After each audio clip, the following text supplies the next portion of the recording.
Good afternoon and welcome to another Kerfuffle panel show. And it could not be better. Look at this ram-packed stage we've got here.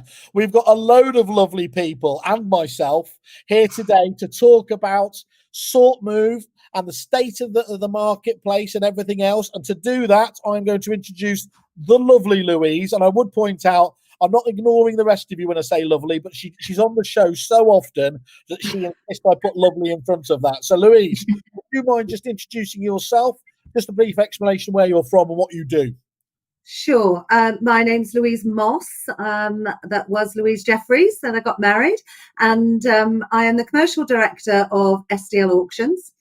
And obviously, fascinated working closely with Tom and the Sortmove business in terms of how we collaborate and how we move things forward in our complex chains and our wonderful world of private treaty process that we have. And that's why I'm here. You almost said that with sincerity rather than sarcasm. This wonderful system that we've got to deal with. Okay, and that's brilliant. Tom, head of estate agency services there over at Sortmove. Welcome to you. How are you? You okay? Very well, thank you, Simon. Good stuff. Good stuff.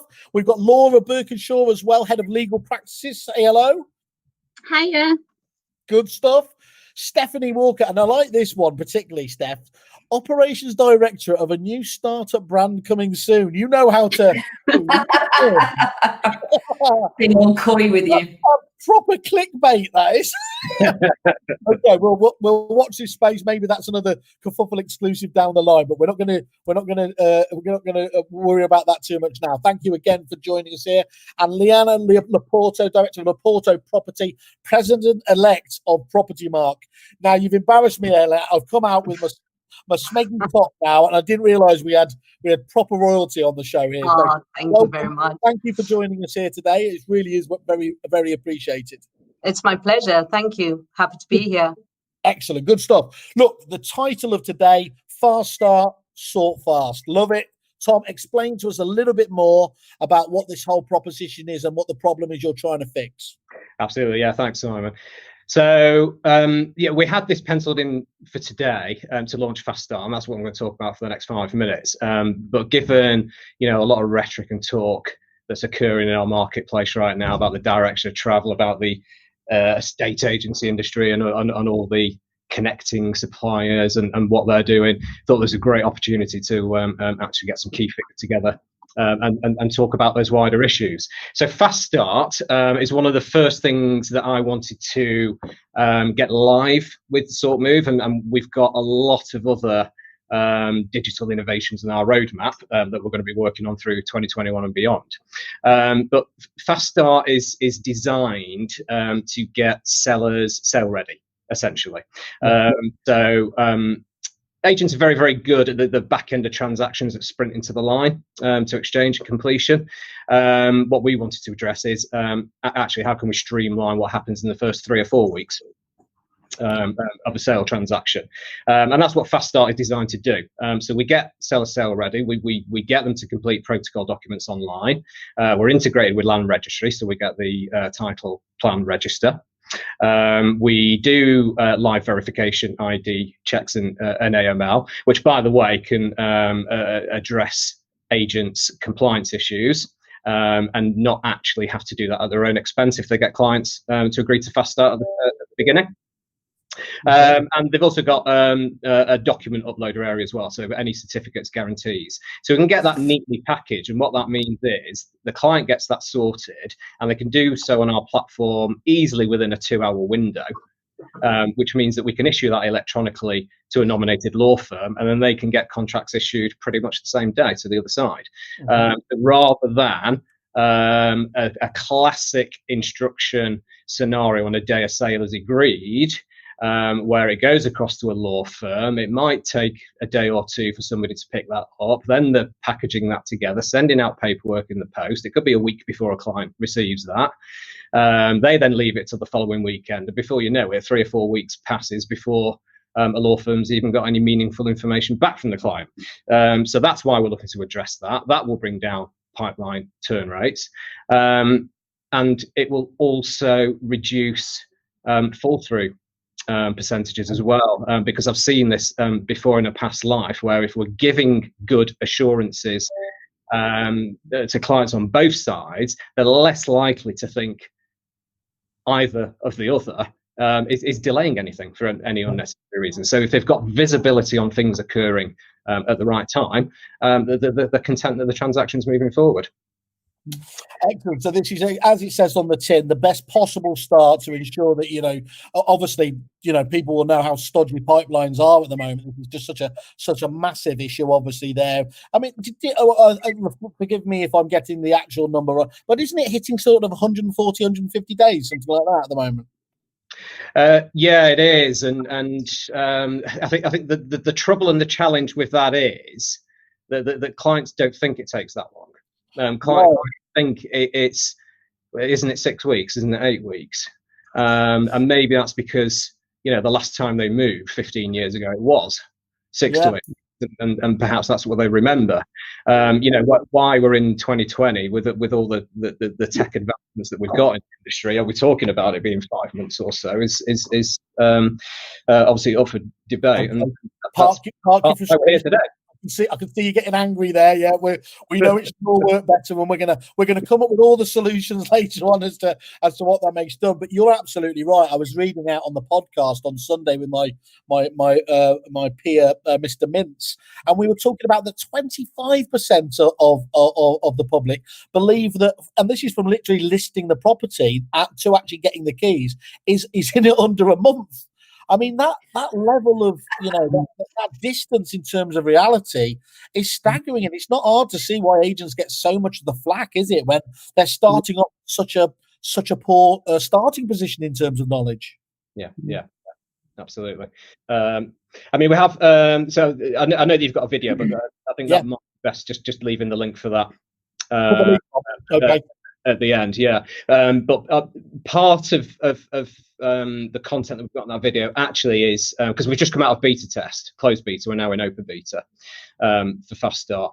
But the feedback from agents and clients has been so positive, but particularly from the clients' point of view, and that's been the most important feature about what we've learned so far. Not that we've presented something groundbreaking or shattering, but we've presented something that they actually thought they would be doing in the first place. Those clients that we asked about it, and when we said the alternative would have been receiving a paper pack in the post and going off and getting your ID signed by another solicitor to a law firm in a different location. They found that quite puzzling as to why would anybody want to do that. Yeah, I mean, we always talk about it I'm talking now from a supplier's point of view. We get a little bit guilty about just all we care about is let's get the feedback, let's get the reference from the agent as obviously as our client. We quite often forget actually what's it doing ultimately for the agent's own client, which of course is if it's going to work for them, then it's going to work for the agent. So to hear the public giving that feedback is the ultimate thumbs up, isn't it, realistically? Yeah, absolutely. I mean, everything that we all do should be centered around the consumer. Yeah, absolutely right. So, Steph, we were talking about your secret new new proposition here, a new agency going to launch. And could you just talk us a little bit about this and why you chose to collaborate with Sortmove on this, and indeed, what do you think the benefits of working with this Fast Start is going to mean for you in the marketplace? Yeah, absolutely. So there's lots of great offerings out there from a self-employed perspective. However, we firmly believe that the power of the brand carries weight in the UK. We believe here, traditionally, we buy brand first. And so we've developed a premium brand that will carry across all price points, that will unify the agent in their local market as the local property professional, giving them the opportunity to earn very, very well, giving them all the tools, the tech, the support, the mentorship that they need to build a successful business. However, the key thing for us is lead generation. Yeah. So we all know that agents are brilliant in the client's living room, building that relationship and winning that business, but agents aren't marketeers. And we firmly believe that if we can generate leads for our agents with first-class marketing and give them that level of comfort and support that on a monthly basis they have leads being generated for them, that's the best sort of partnership in this self-employed world that an agent can have. and sort of coming on to Fast Start. Certainly one of the things that I believe is my great responsibility in providing all that support for agents is giving them all the tools that they need to deliver the best outcome that they can for the clients. And look, we've heard some of the benefits there of the Fast Start, the sort of the highlight reel. We know that time kills deals. The longer a deal is going on, the more likely it is to fall through. So if I can safeguard my agents against that happening, particularly for self-employed agents that don't have the comfort of a base salary, completions are everything for them and their client. It's that bit more important. So I believe by being able to offer the Fast Start strengthens both ours and the agent's proposition, firstly, and secondly, will achieve the best possible result for the client. That's really useful to know. Thanks, Steph. I think what's really interesting there, you say agents aren't obviously marketeers, and yet they do have a very marketeer kind of based approach to agency, don't they? We all, and maybe that's just because it's the sales side of things. We all look at obviously just pushing more leads into the funnel, don't we? Where do we get our new leads from? We'll listen to any prop tech that can promise us an extra, few leads there. And yet at the bottom of this funnel is this empty bucket that just is losing the business that we've worked so hard to actually get on, and it doesn't seem to get the attention that it's due, does it? And so this is why I think things like this that Tom and Laura are launching here is absolutely fundamental in terms of these are the controllables, aren't they? Any of the training gurus will tell you, control what you can control. This is definitely in that mantra, isn't it? Yeah, absolutely. I think it's about how to convert that little pool at the bottom and continue to work on that relationship to get an outcome from that client is based on the agent concentrating on high payoff activities. So if there are other processes, pieces of technology, partnerships that you can sort of bring into that fold, the agent sort of not stays in their lane. That's probably not the right way to describe it, but we're all very good at our own job. And so we should sort of employ all of those things into our business to help supplement what we do. It's specialization, isn't it? Yeah, literally allow them to concentrate on the most dollar productive activities they can do. And I think that's absolutely spot on. Thank you for that. That's really useful to understand. And Laura, obviously we couldn't have this conversation without law firm representation on the panel here. Well, just talk us through, just give us a bit of background as well. What really have been the main challenges since after the first lockdown? I think there's probably been three main ones. The first one, obviously, the virus itself and actually physically stopping people moving house. In the first lockdown, we weren't allowed really to move at all. We were allowed to keep transacting, but not complete files, certainly not exchange before completion, which, as all of you know, that's always been our security blanket. You try and get them exchanged as quickly as you can. We feel better, the clients feel better, everyone feels better about it. And so that's been the biggest thing. And although that has eased and we are now exchanging beforehand, because I'm sure all of you, we had masses and massive people trying to put through clauses, COVID clauses. People are still talking about COVID clauses going into contracts to allow them to exchange. And no one could agree one. None of the regulators would agree one. The government wouldn't allow us to agree one. And although they are still being talked about a bit, they didn't work. The standard conditions of sale already allowed 10 days anyway, which theoretically, and that's working days, so theoretically allows you your time, if you did get the virus, your 14 full days. So that was obviously a big hit for all of us overnight. We all went into lockdown in March. Yeah. After that, what we've found as we've come out of it is we've had, the problems with the mortgage companies. Yeah. For a very long time, they weren't really releasing any mortgage offers. So we had a big delay from solicitors still working as such, although a large amount went on to furlough. But the mortgage offers not being allowed to be issued. And that was because, you had to keep the valuers safe. They weren't allowed to go into properties. So there was a big delay in those coming out. We're still experiencing huge delays with mortgage companies. It's quite well documented. They're changing their policies continuously throughout December, still in how many days they want notice to ask for mortgage money. A lot of them have gone up to 6 full days before they'll even release money. And if you think about that, you've got the day that you send it, then 6 full days, and you want the money the day before. So you're almost talking about 2 weeks before being able to complete the property, of knowing, you know, we don't almost have that facility or the luxury anymore where you could go, yeah, do you know what, I'll try and get you in on Friday on a day like today. It's not possible anymore. You know, we are battling. I sit on the board of the SLC, and you know, we're battling with some other lenders about this at the moment. Again, a large amount is because people are working from home, but I still feel like if the conveyancers are expected to output more at the moment than what we used to be, and a lot of us are working from home, then why wouldn't the lenders still be expected to output exactly the same amount as what we are? So we are having big issues, especially if you have to refer issues over to them.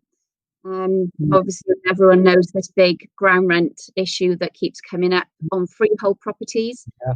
A large amount of clients, estate agents, brokers still have no idea about the big issue it is causing us. Over the last month, I've had 2 alone where the issue has been, the mortgage offer has actually been declined after we've referred a rent charge issue to them.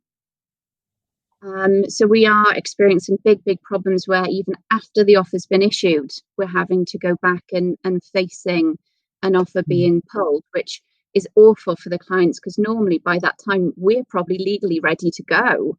And that's a big hit. I had one the other day in a chain of 9 of us, and my mortgage offer got pulled. You know, and how to start explaining that to all of those clients, it's heartbreaking for them.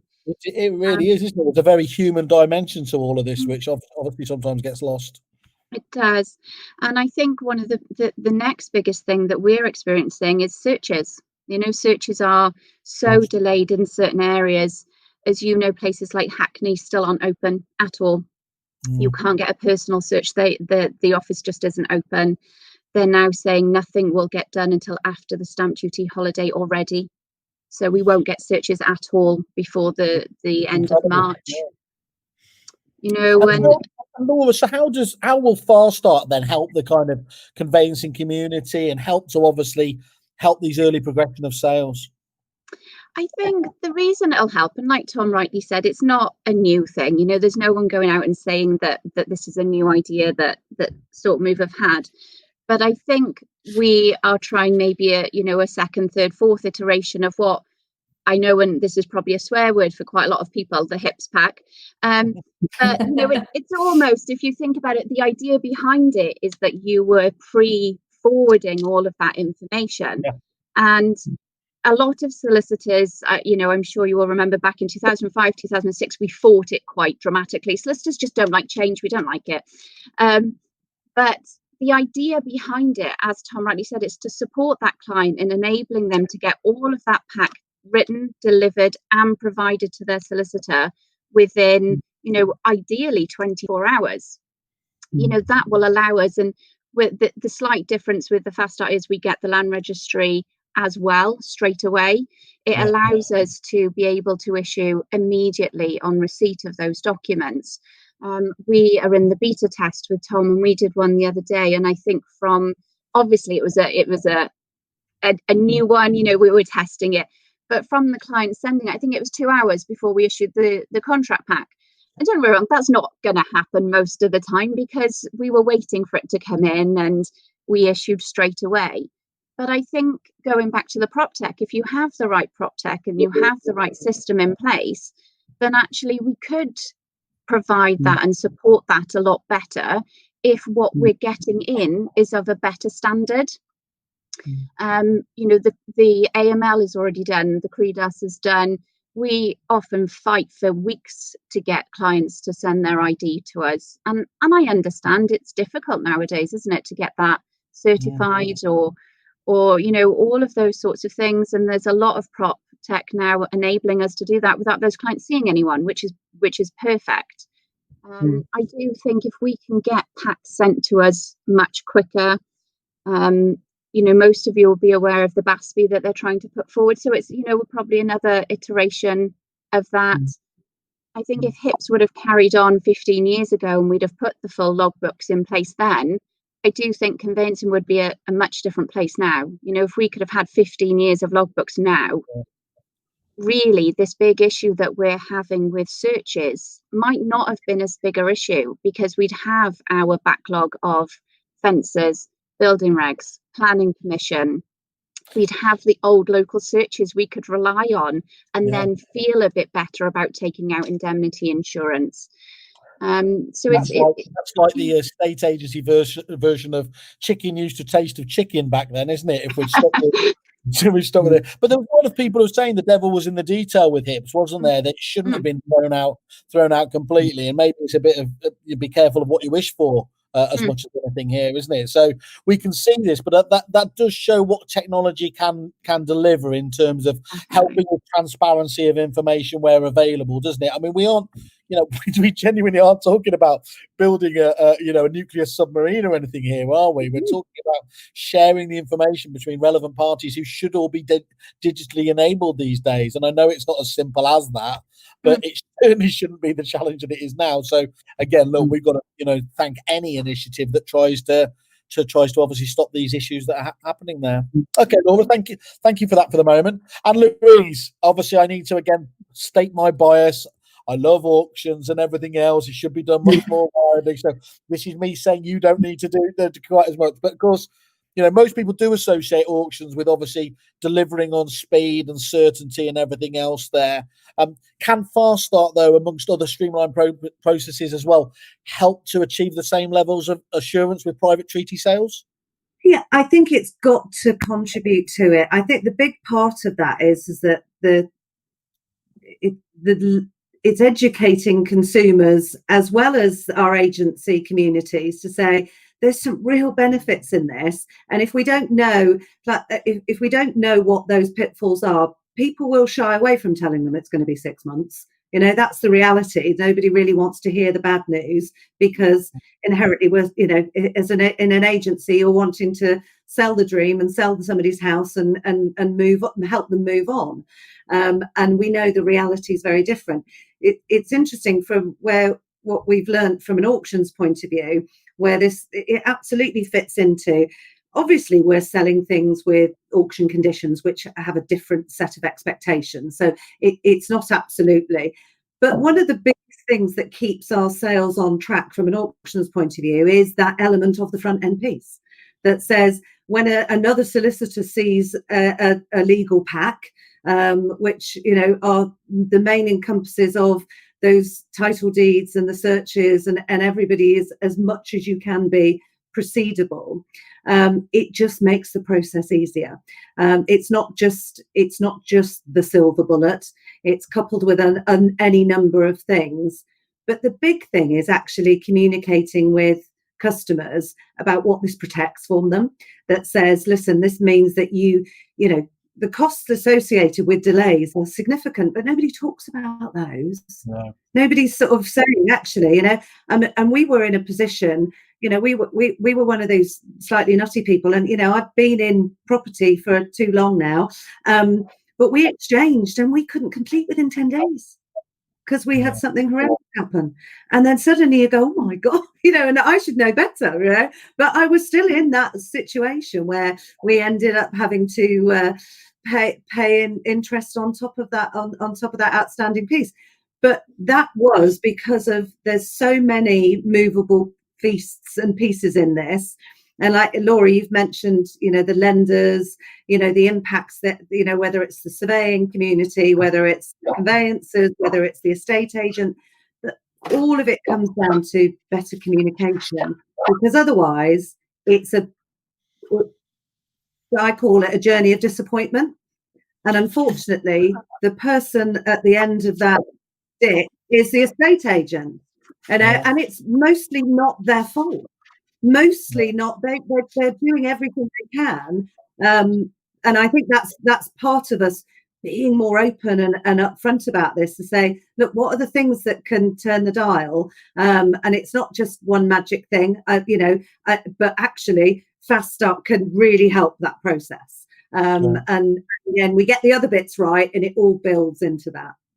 It's absolutely spot on what you say there, isn't it? Really, agents are so often the collateral damage, as it were, from the process and everything else going there, and so there is going to be some sort of kickback or debris falling on them from this here.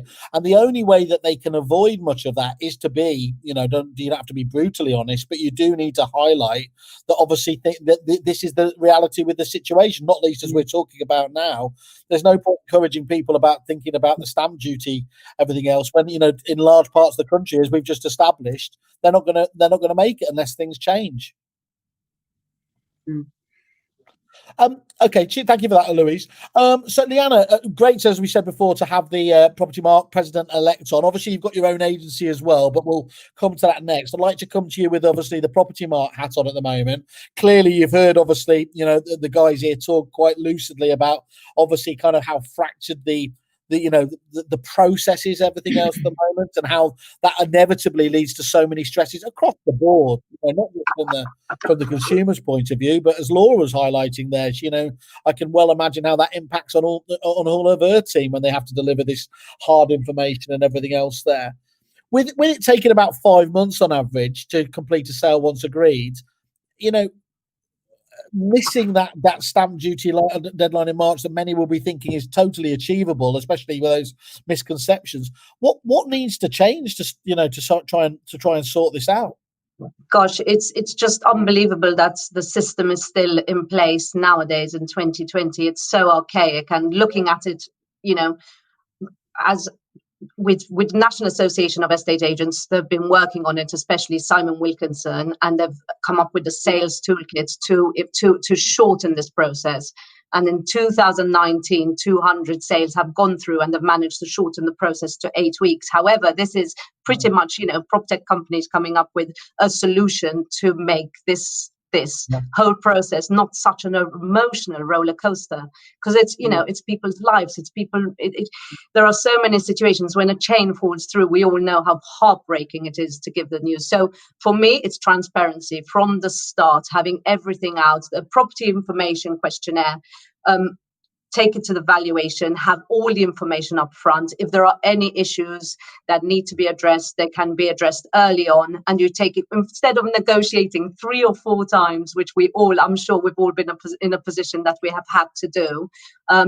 We have everything at the start. If it were, for me, I'd have searches, I'd have surveys, I'd have everything in that pack. And as you said, Laura, with the home information pack, it was a horrible word at the time, but actually having that information, having as much information up front, will only make the process easier for everybody involved in it. So I think a lot needs to change in the way that agents approach it. I think we need to be more responsible in how we gather the information at the start. And I think if all agencies do that, I think if we manage to get an online form rather than a paper form, and we have that up and running and everybody's using the system, then it's going to speed up the process. We're going to shorten this process, and then we have less fall throughs, and then we have a happier process throughout. So yes, I think I also think that once we have all those unknowns at the start and we're able to do them, the Law Society should probably be more willing to endorse the PIQ instead of the TA6 form. And I think because of ROPA coming in, agents will be more qualified to help people answer the questions, because a lot of people struggle with that, and that's what takes time.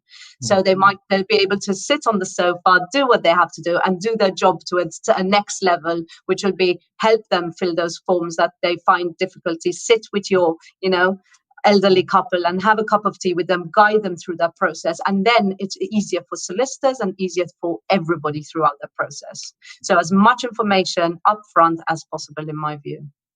Excellent. And we'll come back to ROPA later on, actually, there. One of the key things, I think one of the benefits you have over at Property Mark and everything else is you do get to see very close up national associations from other countries, don't you?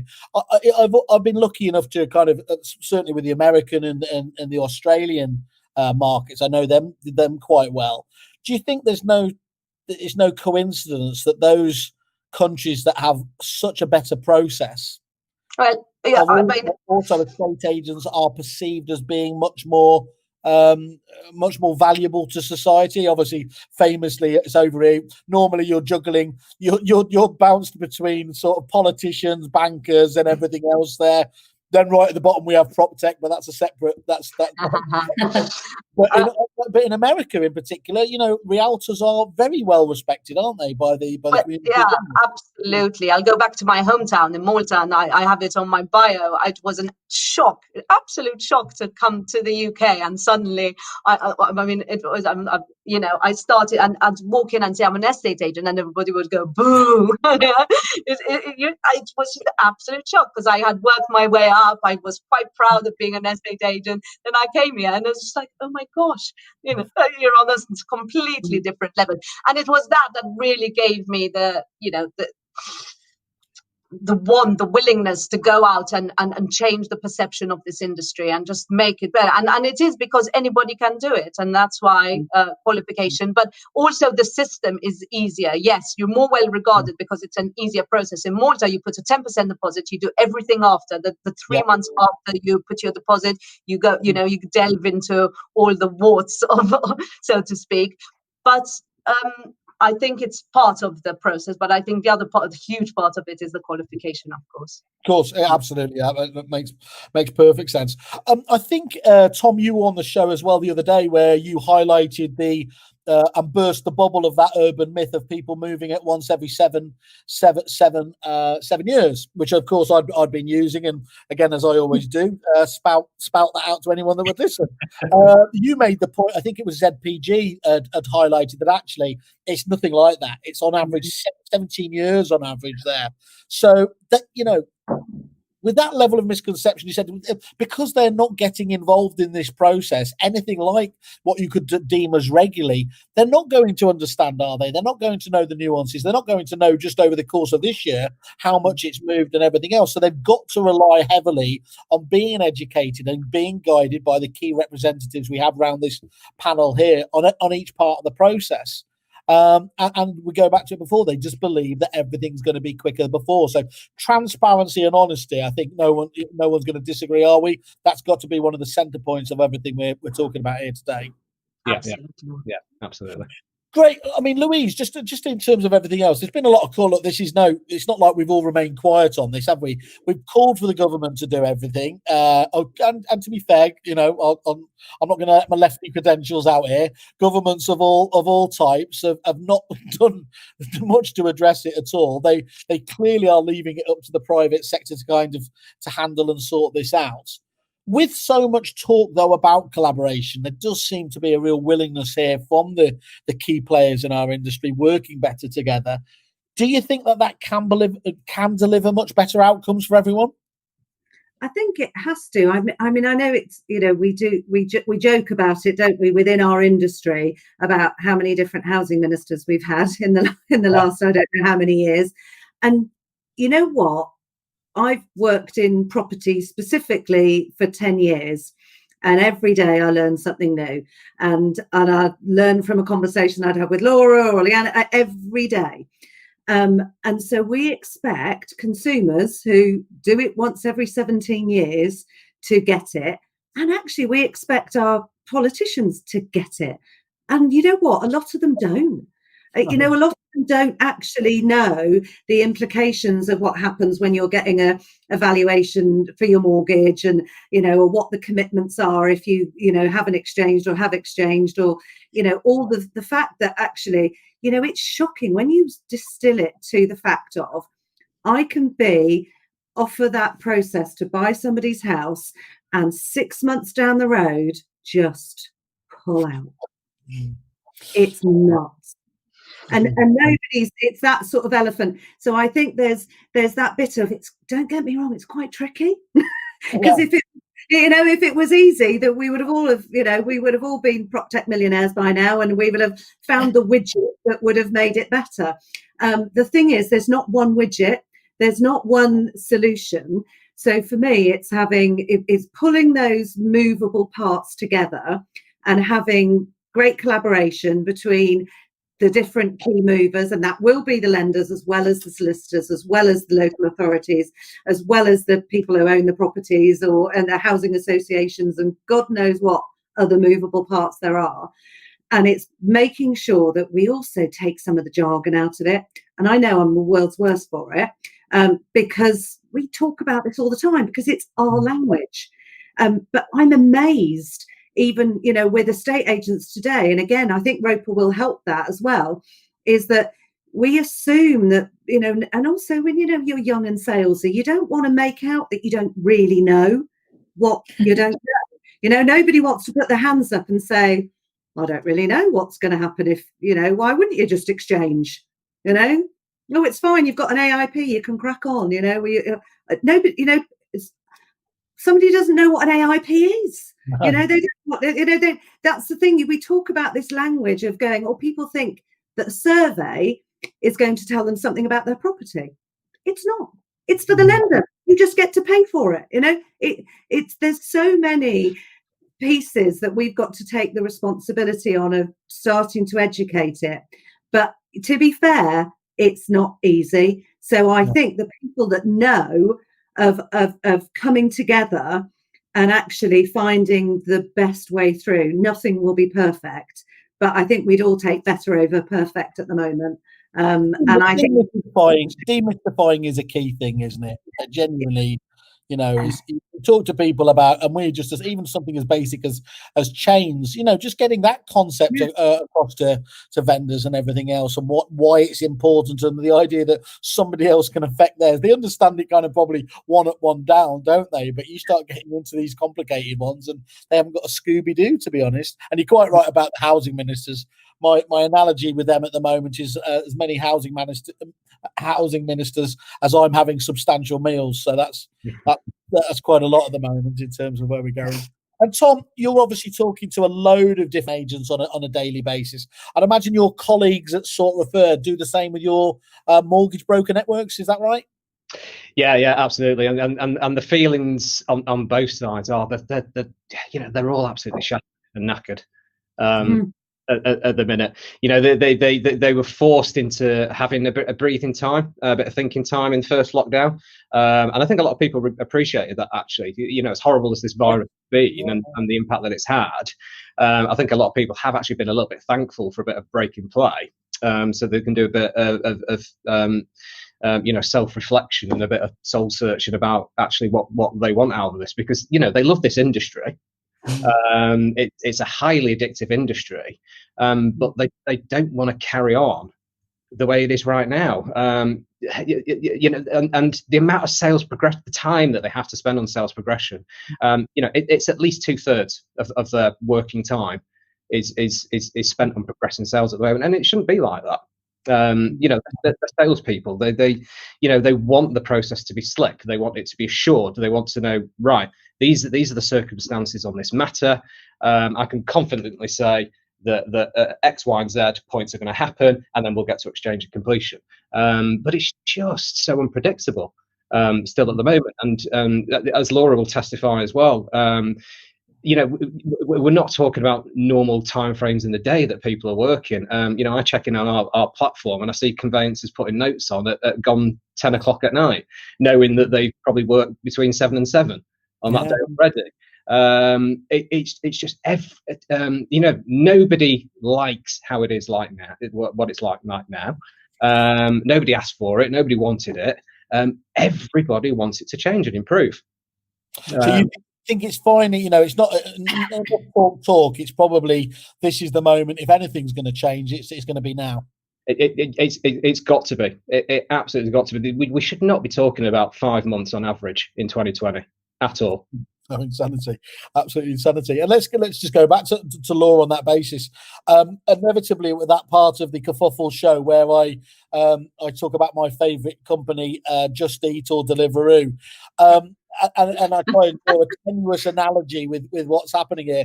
But you do suffer, don't you? Because the problem that you've got is the same public that are dealing with you deal with these companies like that and Uber, where everything is on demand instantaneously. The idea of waiting 10 minutes for a cab has gone out the window, hasn't it? If it's more than 3 minutes, you're throwing your hands in the air now. How do you possibly deal with that increasing expectation level for the public in a not just in time? That's the wrong phrase. That's the supermarket, isn't it? It's a we want it now a mentality. Just talk us through that increasing burden on your job and the expectations and how you deal with it. How we deal with it, to be honest, I'm not sure. It's smile on your face. It's breaking a lot of conveyances. I'm sure you guys are quite heavy into LinkedIn. The amount of people posting now who you can see are at breaking point. People who have never felt it before, even in the 2008 2009 recession. We were pretty hardy. You got on with it. This time it's the opposite of the recession. It's gone bonkers. And in that 12 years, you've also had the emergence of like you say, everything is at your fingertips.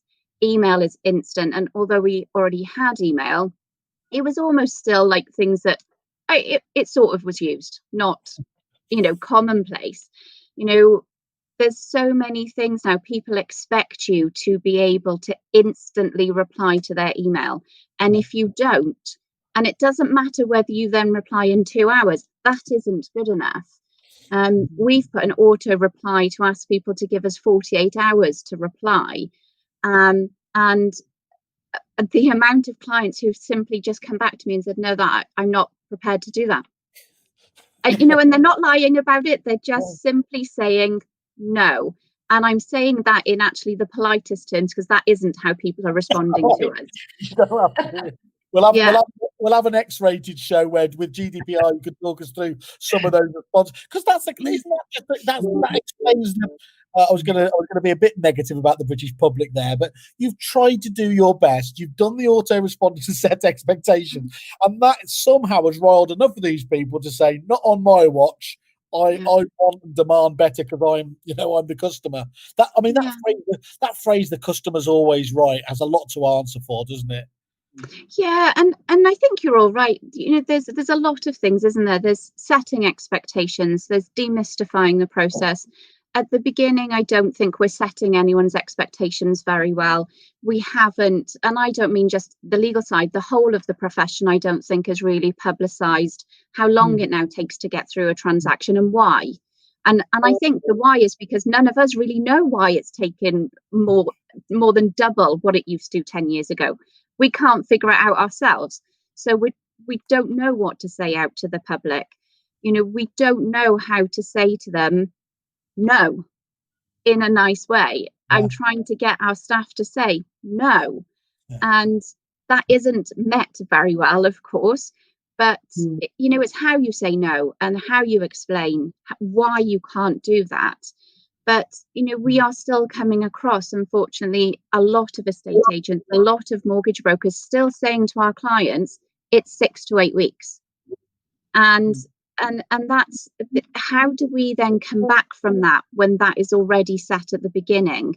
My initial letter out now, and I'm actually ashamed to say this, but my letter says 18 to 20 weeks. And actually that probably still isn't long enough. And I was really, I changed it. And it's quite upsetting as a professional to have to change that to say from 6 to 8 to 18 to 20 weeks. I mean, how can we have got ourselves into this trouble? But, we have got into this position. Conveyancers are so overworked. They've got far too many files. The amount of people I've seen that just won't be coming back to conveyancing in January because they know how awful January to April is going to be. We can't get the staff to deal with it. Like Tom says, most of us are working at least 16-hour days. Most of us work over the weekends. And even then, it's not good enough. And, I said earlier, it's heartbreaking to have to tell someone that their chain has fallen through. But just imagine the public don't seem to realize at the end of the day, they're actually still shouting at a human. We are trying our best. I spend my time away from my kids trying to get these people to move. That's the irony. You're trying to work. It's not like there's any part of the process that you're trying to put a barrier between them, are you? You're trying to make their dream move happen at the end of the day. You didn't just make me think that I was quite lucky being in PropTech, having my 2-day working week, but just to feed the beliefs of agents out there that we all pontificate about everything. I think you're right. And by the way, there is a fantastic book actually, just called The Power of No. If anyone does want to do it, I think that again, coming back to it, salespeople just don't like saying no, do they? And actually, it can be the very best thing you do, but that needs training and development to deliver that kind of hard news properly, doesn't it? And legal people don't know how to say no. And I think Louise is right. We don't know how to say no in a normal way. We don't know how to take the legal words out of it and say to people, this is why. And whenever I'm training my staff, I always say to them, if you read that letter to your dad, could he understand exactly what you mean? Because if he doesn't, delete it and start again. Because, we train for such a long time and we learn all of these big words, but these big words don't mean anything to anyone else. They don't explain. I literally, legalese, I suddenly become dyslexic when I'm reading it there. We were drawing up our basic contracts and went to a legal firm that literally promised that they would put it, and they always made the point that these often it shouldn't need to be like that. Actually, a contract could be just a supportive part of a proposal explaining what is happening, right? And I think too often we're watching our asses on this in the best possible sense, aren't we? And being a bit clever with sub clauses and terms of agreements, certainly in terms of the supplier network there. So yeah, it sounds. I mean, it just genuinely it sounds like a really, really tough period there. And I think that's one of the things I'd appeal to everyone is remember that it's all too easy to blame people on the other side, isn't it? Agents joking about the solicitor and they're not picking up email and everything else. So, solicitors looking back the other way. That it doesn't work unless everyone works together, does it? Yeah. And you can get such amazing partnerships when you work together a lot. You really can get amazing partnerships between solicitors, estate agents and brokers. You can get to that point where you phone someone and say, can you just do me this favor? Can you go and get this for me? Or can you phone someone? Can you chase this chain? And it's invaluable, but we do need to work together more. That's something that technology can never do, is it? And of course, that's where the value of having the good people working hand in glove with the best technology does really deliver. Okay, Laura, I think that's good. I'm a bit more. I'm not sure I feel better about understanding the thing there, but I certainly now know a little bit more. Just coming back to you, Deanna, if that's all right. Obviously, we mentioned before, just going back with your agency hat on now, you recently moved from kind of a high street kind of model to the EXP model, a very exciting, obviously, new development that's really taking the industry by storm at the moment. Could you just explain to us, was that kind of your pandemic moment? You had a sort of epiphany and you realised it, or what was it that really appealed to you about the self-employed model? Kind of. So it's in Malta you work as a self-employed agent, so I wasn't new to the model. So there was a little bit of the epiphany that a lot of people have experienced through lockdown, which was what is going to make me really happy in 10 years time. So I was reassessing. It was that stop in life where you had time to really think about things, and I had been hearing about the self-employed model, and again as an agent in the industry for a very long time. Well, today's my birthday, so when you get past 40, it's just really, it just doesn't. It's not as exciting. Anyway, for being, I realized that people come for you rather than the brand, and I think it was slightly different because I felt that EXP could offer me my own brand. I am the brand. but give me all the support that I need to really survive and succeed in it. And I also, I'm a mum of 2 young kids, and I work at my own times. And I think any mum, can relate to this situation. That's sometimes you need to be there for your children, and in a very corporate world, it's not always possible. But I'm happy to work at 6 o'clock in the morning or 10 o'clock at night. I'm a worker at heart, so I knew I could do it. You're built out of a certain, you work in a certain way. You can work all hours, so it just gave me that flexibility, and the model appealed to me. The EXP way, where I could be my own person within that brand, was very appealing. And so I've been setting up, and the last few months have been extremely exciting. Just getting. That's great. I mean, I think that's really it. I mean, don't get me started on the whole, because we're going to be having a few panel shows on obviously the whole point about women within the industry and why they're not more, better represented and everything else. And I think, the corporate world isn't particularly forgiving, is it? But I don't want to sidetrack that. No sidetracking there. But also, I really enjoyed the fact that I could give that personal service, because I do enjoy sitting, as I said before, sitting on that sofa, spending time with my client, and that one-to-one. And it used to really drive me crazy that certain information that was passed on to me would not be passed on to buyers, and there was for me there was a part of the link which was missing, and I'm able to now provide that one-to-one service, which was really important to me. And again, just going back to it as well, it's all really just about clear explanation, isn't it? Being transparent in terms of, I'm going to be working for you at some very strange time, but I'm going to be working round the clock to make this there. But there's going to be times when I'm with my family when I'm going to obviously need to sort them. And I think the thing I've loved about this, do you remember who was the BBC news report where the little girl running the back? Do you remember? Everyone who's ever been on one of these calls will kind of just go, yeah, that's our biggest fear. I tell you what, that's just gone out the window. That's just a staple. No one cares one way or another, does it? These days, yeah, absolutely. In fact, I genuinely think that's a really wonderful element about this. Is people are, and I know many suppliers, obviously within the industry, who hated the idea about their staff working from home and everything else. Just would never even think about it in a million years, and have had again epiphanies when they've realised not only can they be as productive, they can be more productive. And once you've got round that worry that they're watching Jeremy Kyle first thing in the morning, you realise that they're saving 2 hours travel a day, so cut them some slack. Anyway, sorry, I really will go into a 2-hour show if we're talking about this. So this is on one basis here as well. I think go on. Next year, that's the bit that excites me, I think, because I think we have been stuck at home, and probably more enforced. But actually, going into next year, of course, we've got the choice. We've got the choice, and we can go out and socialise and still see people, and that's all to come. And I think that's the bit of going. It's been, I think about you, Laura, and I was thinking about the community of conveyancers and go, I've never really stopped and felt sorry for them. I genuinely haven't. So I'm glad you've made me think like that.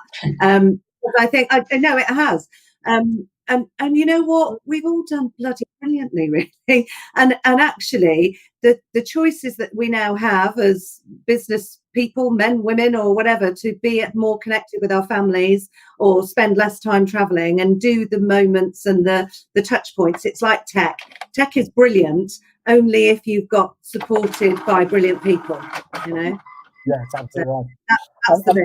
Just on that point of your birthday, I'm looking around the hotel room. I haven't found a cake. I've found a bit of shortbread, so I will. I'll send that to you as just a. We're not going to do the happy birthday. I didn't mean to mention it. That just came up. I never mentioned it, but then I was thinking, I've been in this a long time. Oh my gosh, I'm really old.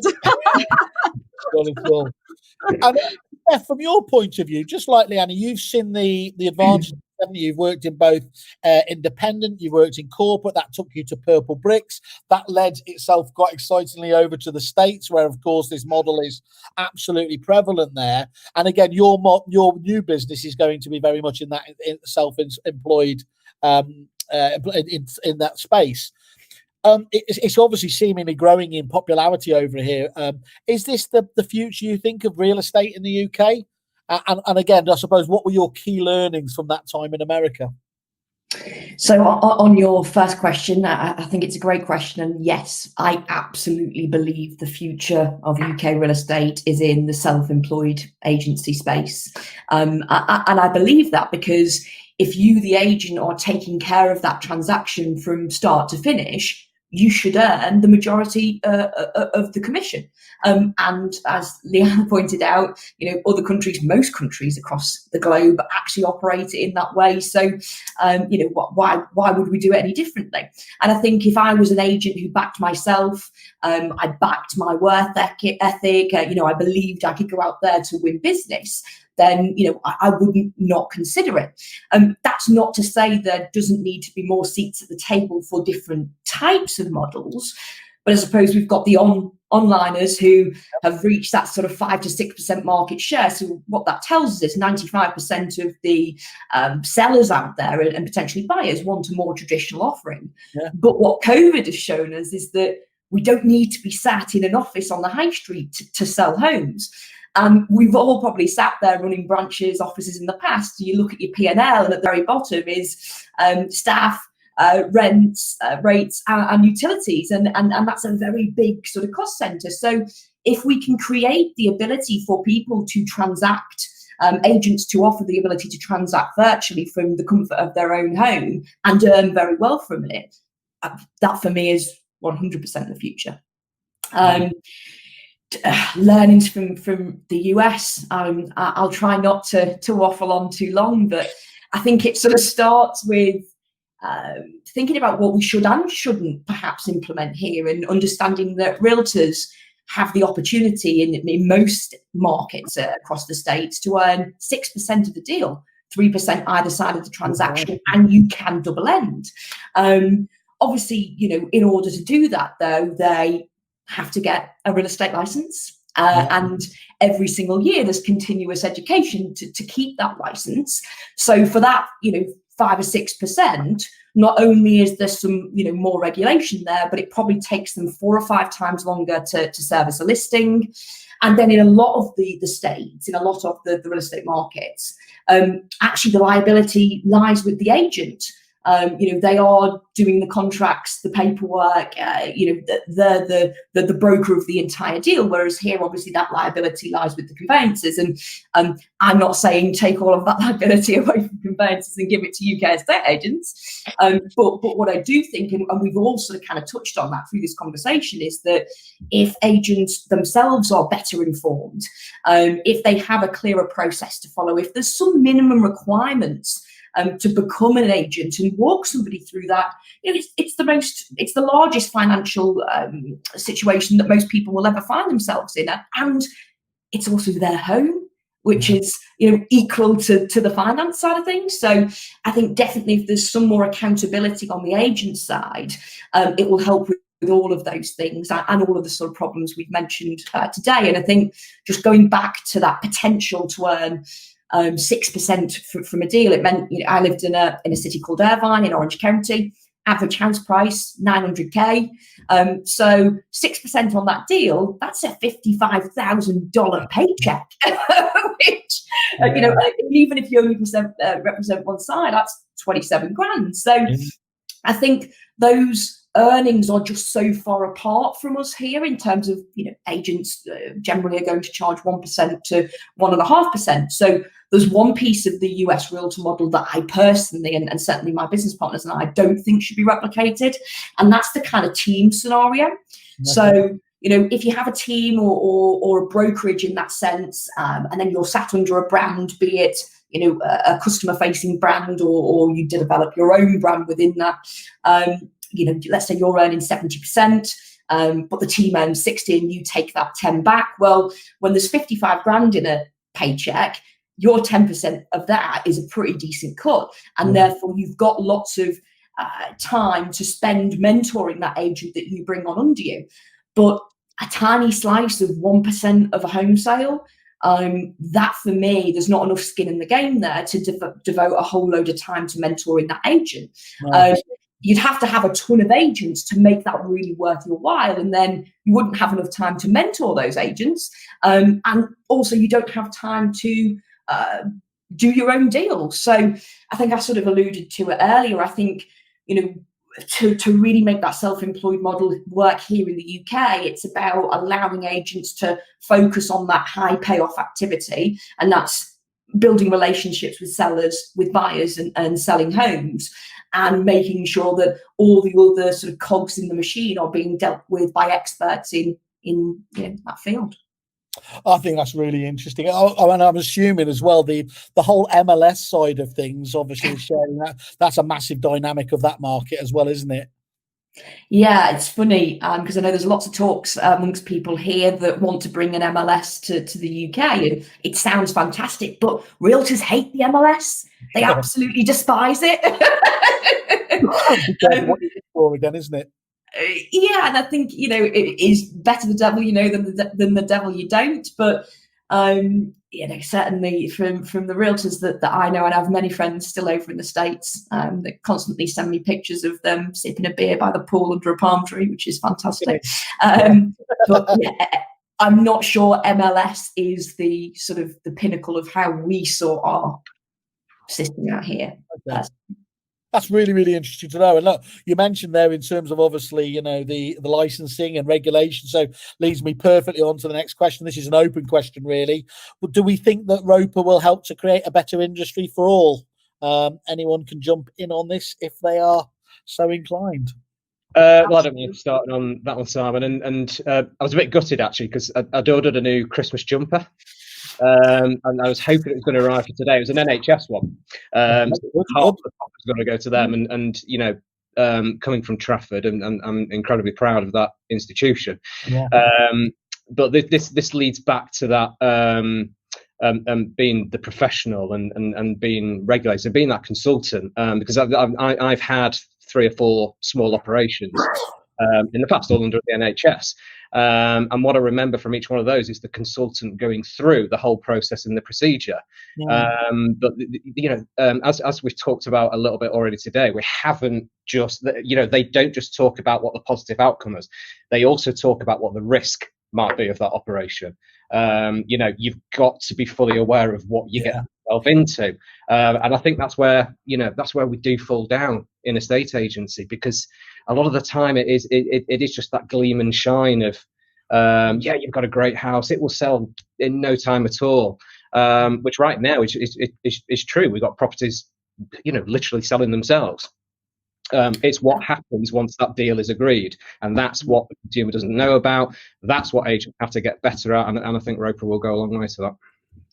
I think one of the things, again, from the US is, when you go to a listing appointment as a realtor, you are supposed to fill out a net sheet. The net sheet with that client basically walks them through every financial step within that journey. So you uncover by the end of the listing appointment whether this is a financially feasible move based on what they need to cover on a mortgage, what they need to buy on. And I think we'd like to say that we are that in depth here, but I don't think we potentially are.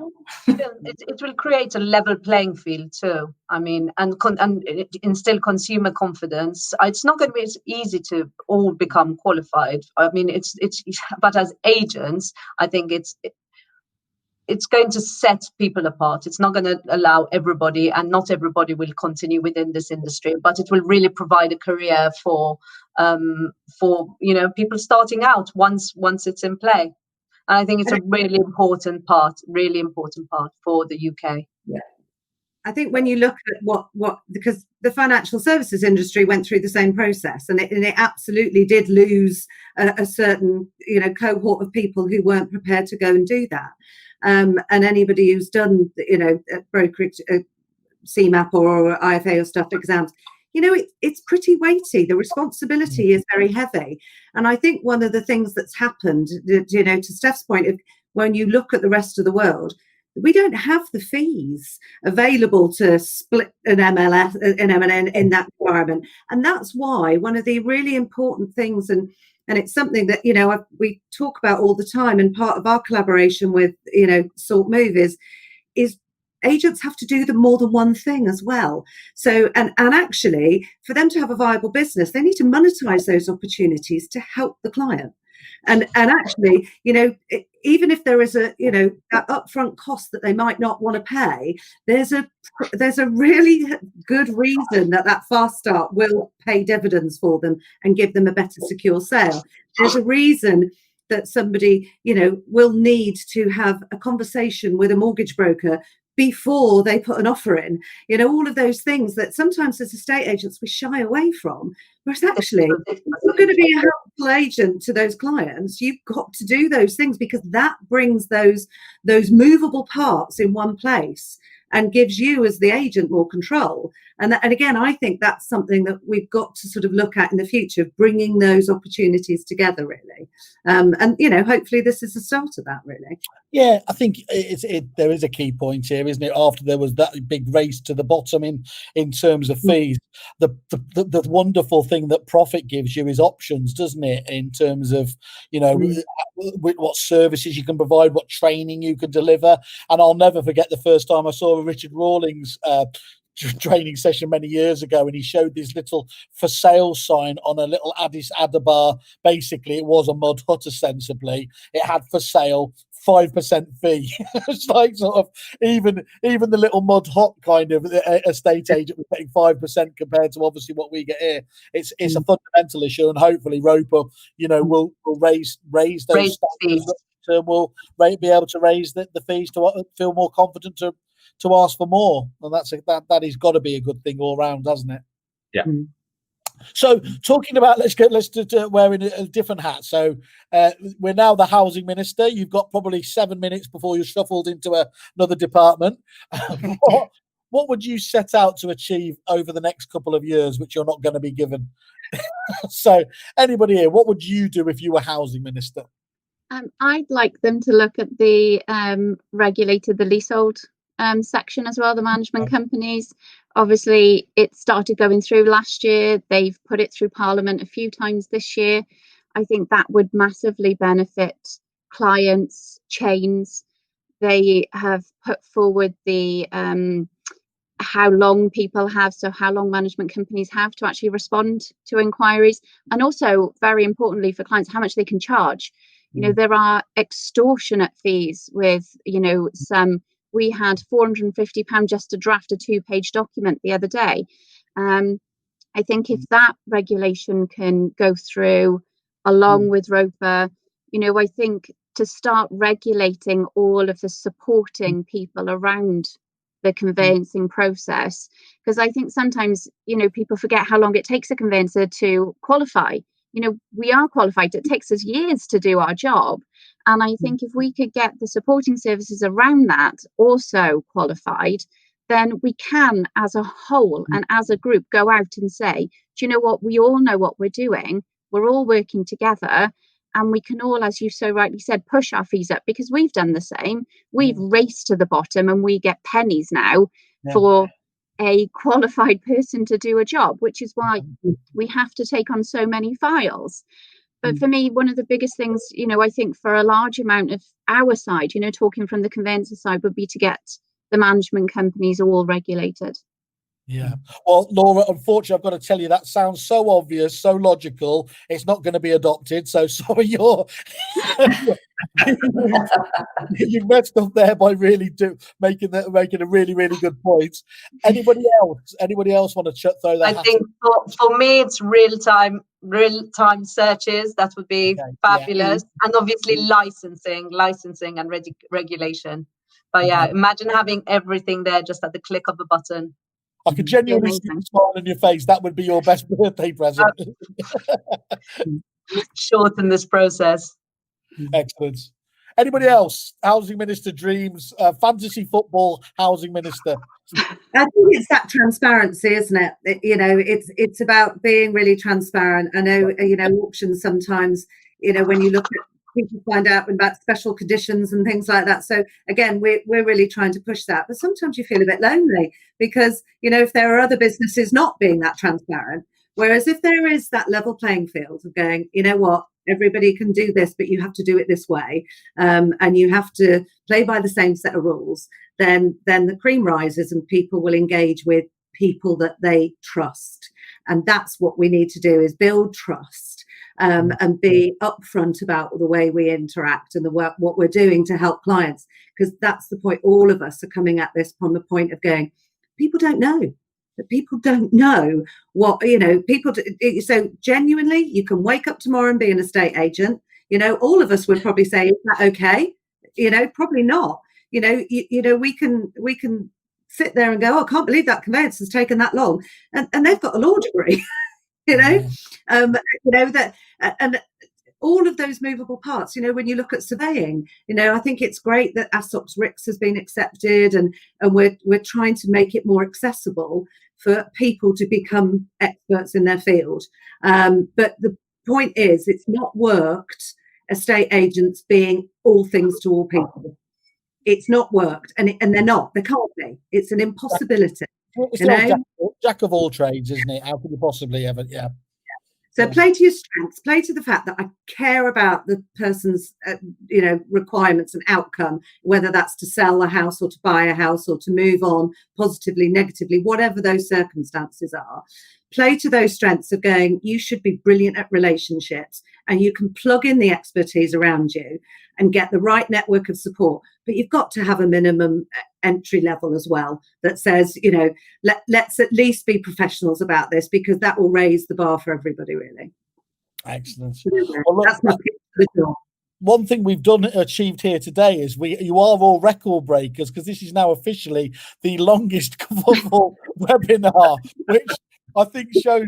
First of all, well, I'm not blaming you, to be fair, Louise. Ordinarily, I would do, but I think it shows the size and scale of the problem, the issue, and everything else there. And I think that's obviously there. And then, of course, having people who are so experienced as your good selves to hear your expert views has been an absolute godsend. Tom, I think it remains for me to leave it for you, though, really, just to say, what do you think really are the three key takeaways for agents from all of what we've been discussing today? So specifically, what we've launched recently in Fast Start, and that's designed to help agents talk about that part of the process earlier, and to help them educate better and influence better. Because if they're doing that, they will help their clients, and they will be more helpful as an agent themselves. Delays in the process do increase the likelihood of fall through. So if you eliminate those delays, or you eliminate the perception of delays, that 1 in 3 fall rate will start coming down, because better assurances gives better outcomes. I've just made the point about educating and influencing clients and setting fair expectations. It's not right for somebody to say it's going to take 6 to 8 weeks. At the moment, it's just not possible. The process doesn't allow it to happen. So it's unfair to set those client expectations, because somebody's going to get it in the neck somewhere down the line. So it's just be better influencers and educators.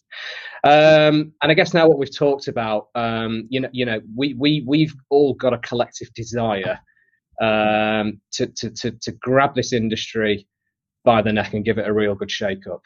Collaboration of all key parts of the industry is going to be so important moving forward. So take the time now to assess what you want to be, who you want to be, and how you can get there.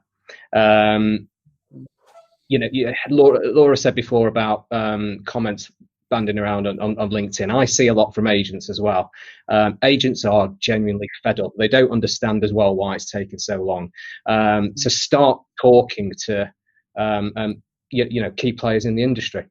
Yeah. How can they help their business? How can they help them as an agent? They need the help. They're already starting to realize that they need more help. They can't do everything themselves. So it's just step back a little bit, take a little bit more breathing time over Christmas and going into the new year, and just think about how you want to set your stall out, what you want to achieve, and how you're going to get there. That's great advice. Thank you for that, Tom. And one thing I was just going to say is, obviously, do go to have a look at Sortmove's landing page on the wonderful pink review site. Obviously, Kerfuffle there. with our wonderful Christmas branding, and there's always great deals going on the website. I think we've got a consultancy service with yourself, Tom, haven't we, or one of your team at the moment on there. Click on the I'm interested, contact me button, and we'll push this straight through him to be able to help out with any of your queries, quandaries, and to obviously learn a bit more about what they're doing there now. So it remains for me to say thank you today. It's been absolutely fantastic getting your expert feedback. Louise, thank you. You've turned off all the Christmas lights. Was that to stop the it was just, I've just moved, that's all. Oh, okay. I thought your electricity bill had got too much. Leanna, thank you very much. Best of luck with obviously the new XP business and indeed the upcoming Property Mart thing. Obviously, we'd love to have you on the show and talk to us in more detail on that. Steph, best of luck with and your birthday. Sorry, birthday drinks. Hopefully you enjoy that as much as possible. Steph, congratulations with your business, and again, we'd love to hear how that goes and develops further on. And Laura, I really just want to give you a big hug and say I hope it will get better. We want it to get better. Socially distanced hug, yeah. There you go. As I said, I feel a lot more sympathetic and understanding now, and that's not a bad place. If you can make me think about somebody else, you've done a good thing. Right, thank you very much. Thanks for everyone watching. Please reach out to Tom if you have any questions. Cheers, guys. Have a great Christmas. Thank you. Everyone.